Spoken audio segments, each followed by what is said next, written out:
Numbers 14. That night all the members of the community raised their voices and wept aloud. All the Israelites grumbled against Moses and Aaron. The whole assembly said to them, "If only we had died in Egypt, or in this wilderness. Why is the Lord bringing us to this land only to let us fall by the sword? Our wives and children will be taken as plunder. Wouldn't it be better for us to get back to Egypt?" And they said to each other, "We should choose a leader and go back to Egypt." Then Moses and Aaron fell face down in front of the whole Israelite assembly gathered there. Joshua son of Nun and Caleb son of Jephunneh, who was among those who had explored the land, tore their clothes and said to the entire Israelite assembly, "The land we passed through and explored is exceedingly good. If the Lord is pleased with us, he will lead us into the land, a land flowing with milk and honey, and will give it to us. Only do not rebel against the Lord, and do not be afraid of the people of the land, because we will devour them. Their protection is gone, but the Lord is with us. Do not be afraid of them." But the whole assembly talked about stoning them. Then the glory of the Lord appeared at the tent of the meeting to all the Israelites. The Lord said to Moses, "How long will these people treat me with contempt? How long will they refuse to believe in me, in spite of all the signs I have performed among them? I will strike them down with a plague and destroy them, but I will make you into a nation greater and stronger than they."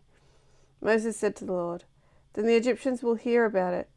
By your power you brought these people up from among them, and they will tell the inhabitants of this land about it.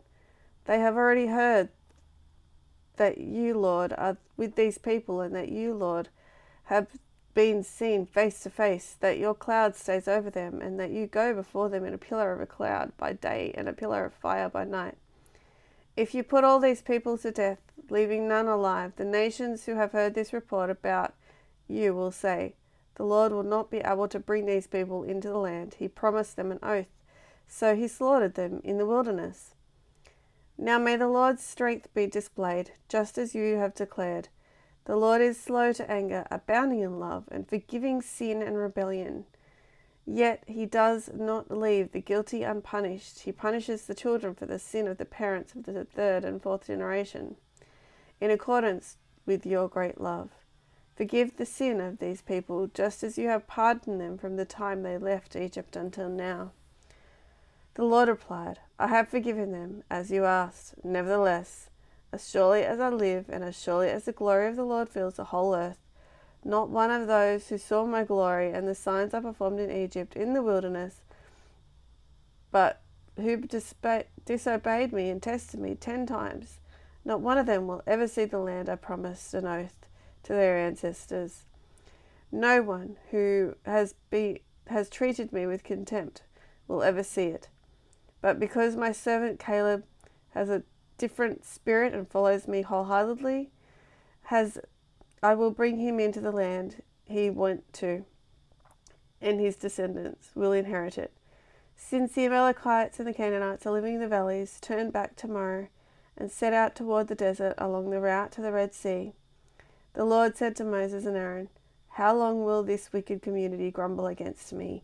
I have heard my complaints of these grumbling Israelites. So tell them, as surely as I live, declares the Lord, I will do to you the very thing I heard you say. In this wilderness your bodies will fall.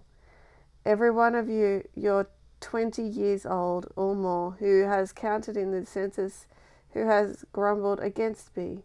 Not one of you will enter the land I swore to uplifted hand to make your home, except Caleb, son of Jephunneh, and Joseph, son of Nun. As for your children that you said would be taken as plunder, I will bring them into enjoy the land that you have rejected.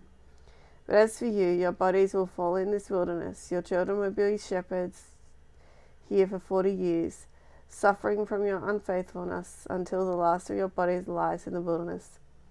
40 years, 1 year for each of the 40 years you explored the land.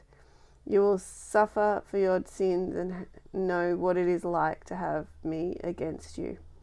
I, the Lord, have spoken, and I will surely do these things to the whole wicked community, which has banded together against me. They will meet their end in this wilderness.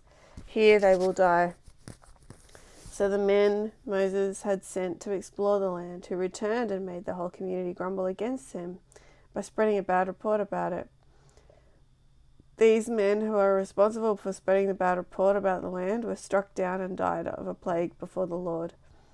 Of the men who went to explore the land, only Joshua son of Nun and Caleb son of Zephaniah survived. When Moses reported this to the Israelites, they mourned bitterly. Early the next morning, they set out the highest point in the hills, saying, "Now we are ready to go up to the land the Lord promised. Surely we have sinned." But Moses said, "Why are you disobeying the Lord's command? This will not succeed. Do not go up, because the Lord is not with you. You will be defeated by your enemies, for the Amalekites and the Canaanites will face you there, because you have turned away from the Lord. He will not be with you, and you will fall by the sword." Nevertheless, in their presumption, they went up toward the highest point of the hill, though neither Moses nor the ark of the Lord's covenant moved from the camp. Then the Amalekites and Canaanites who lived in that hill came down and attacked them and beat them down all the way to Hormah.